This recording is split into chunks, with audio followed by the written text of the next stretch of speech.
Assalamualaikum warahmatullahi wabarakatuh. Alhamdulillah wassalatu wassalamu ala Rasulillah wala haula wala quwata illa billah. Amma ba'du.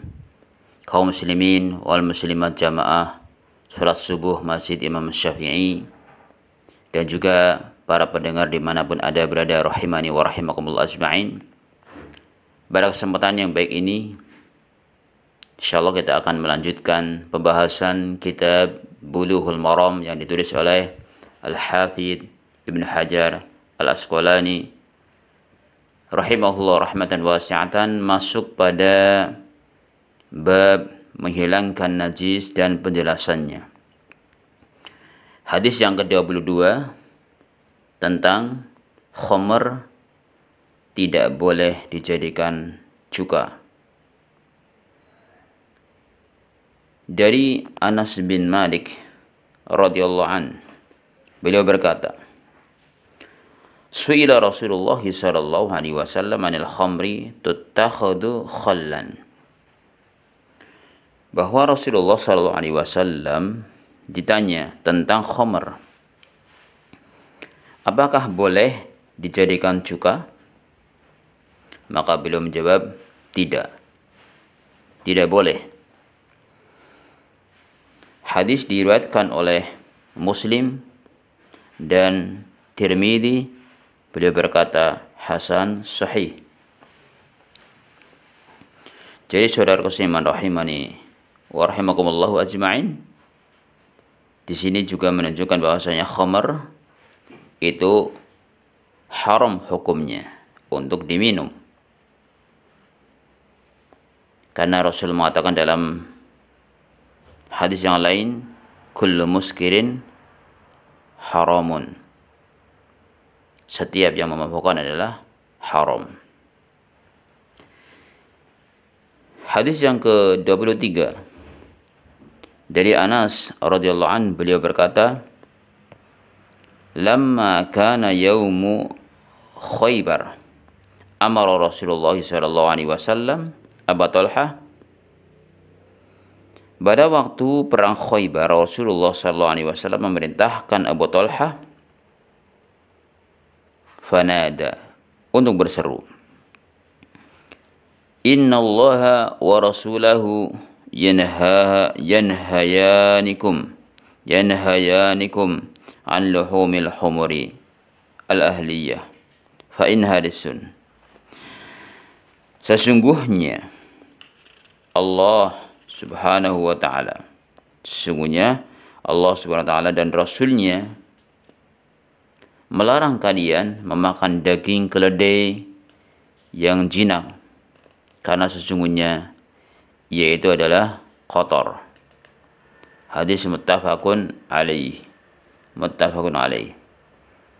Ini menunjukkan bahwasanya daging dari keledai yang jinak itu haram dimakan dan tidak boleh dimakan. Hadis yang ke-24 tentang tidak najisnya air liur unta, dari Amr bin Kharijah radhiyallahu an, beliau berkata, khatabana Nabi sallallahu alaihi wasallam. Nabi sallallahu alaihi wasallam pernah berkhutbah kepada kami. Di mana? Di Mina. Wa huwa ala rahilatihi, dan beliau di atas untanya. Wa lu'abuha yasilu ala katifi. Kemudian dan air liur unta menetes di pundakku. Air liur itu menetes di pundakku. Diriwayatkan oleh Ahmad, At-Tirmidzi, dan beliau mensahihkan hadis ini. Kemudian hadis yang ke-25 dari Aisyah radhiyallahu anha, beliau berkata, kana Rasulullah sallallahu alaihi wasallam yaghsilu al-maniyya thumma yahruju ila shalah fi dzalika thawb. Bahwa suatu hari Nabi sallallahu alaihi wasallam itu mencuci mani. Kemudian beliau sholat dengan pakaian tersebut. Wa ana anzuru ila asaril ghusli fihi, dan aku masih melihat ada bekas dari cucian tadi. Ya, masih ada bekasnya. Ini juga menunjukkan bahwasanya mani itu hukumnya suci. Ya. Bukan najis. Hadis muttafaqun alaih. Dalam riwayat Muslim dikatakan laqad kuntu afruquhu min saubi Rasulillah sallallahu alaihi wasallam farkan wa shalla fihi. Sungguh, ya, aku pernah mengerik air mani dari baju Rasulullah sallallahu alaihi wasallam, lalu beliau sholat dengan mengenakan baju tersebut. Jadi baju tersebut digunakan oleh Nabi sallallahu alaihi wasallam. Ini hadis riwayat Muslim. Kemudian, dan dalam lafal Muslim yang lain, laqad kuntu ahukkuhu yabisan bidhufri min thawbihi. Sungguh aku pernah mengerik air mani yang sudah kering dengan kukuku dari bajunya. Ini beberapa lafal yang menunjukkan bahwa air mani itu ketika ada di kain dibersihkan dulu, dan bisa sholat dengan kain tersebut meskipun ada bekasnya. Kemudian hadis berikutnya adalah hadis yang ke-26 tentang cara membersihkan kencing anak perempuan dan kencing anak laki-laki. Dari Abu Asyamah, dari Abu Asyamah radhiyallahu an, beliau berkata, Nabi SAW bersabda, yuhsalu min baulil jariyati wa yurashu min baulil ghulam. Kencing bayi perempuan itu dicuci. Kencing bayi perempuan dicuci. Dan kencing bayi laki-laki diperciki. Cukup dengan diperciki dengan air. Ini sudah mencukupi. Diriwayatkan oleh Abu Dawud dan An-Nasai serta disahihkan oleh Al-Hakim.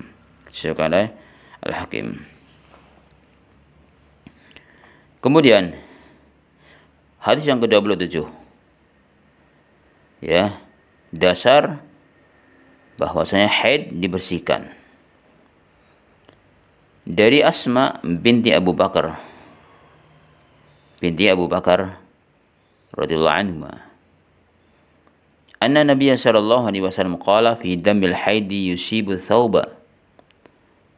Sesungguhnya Nabi sallallahu alaihi wasallam bersabda tentang darah haid yang mengenai kain.